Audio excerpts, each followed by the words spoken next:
Hi అండి.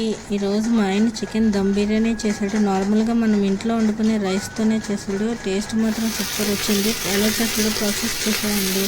ముందు cooker పెట్టుకొని నూనె నెయ్యి వేసి వేడైన తర్వాత బిర్యానీ స్పైసెస్ వేయించుకోవాలి. బిర్యానీ స్పైసెస్ వేగిన తర్వాత ఉల్లిపాయ, పచ్చిమిరపకాయ, పుదీనా వేసి వేయించుకోవాలి. వేగిన తర్వాత అల్లం వెల్లుల్లి పేస్ట్ వేసి పచ్చివాసన పోయినంత వరకు వేయించుకోవాలి.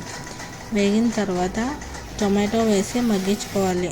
టొమాటో మగ్గిన తర్వాత చికెన్ వేసుకోవాలి.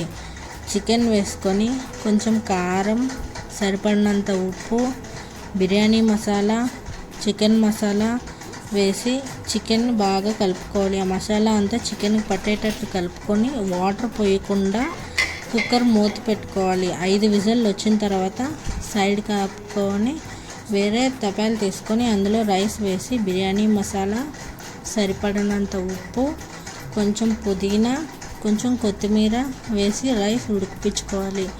రైస్ బాగా ఉడికిన తర్వాత ఇందాక మనం కుక్కర్ పెట్టుకుని మూత తీసుకొని చూసుకోవాలి. చూసారా నీళ్ళు ఎలా వచ్చాయో? మనం నీళ్ళే వేయలేదు.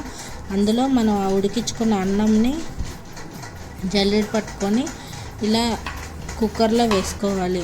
వేసుకున్న తర్వాత లాస్ట్లో బియ్యంలో వాటర్ ఉంటుంది కదా, అది హాఫ్ గ్లాస్ పోసుకొని పైన పుదీనా, కొత్తిమీర వేసి 2 విజిల్ దమ్ పెట్టేస్తే బిర్యానీ చూడండి ఎలా వచ్చిందో. పల్పలా అసలు రైస్ విరగకుండా బాస్మతి రైస్ వచ్చినట్టే వచ్చింది. ఒకసారి మీరు కూడా ట్రై చేయండి. టేస్ట్ మాత్రం సూపర్ ఉంది.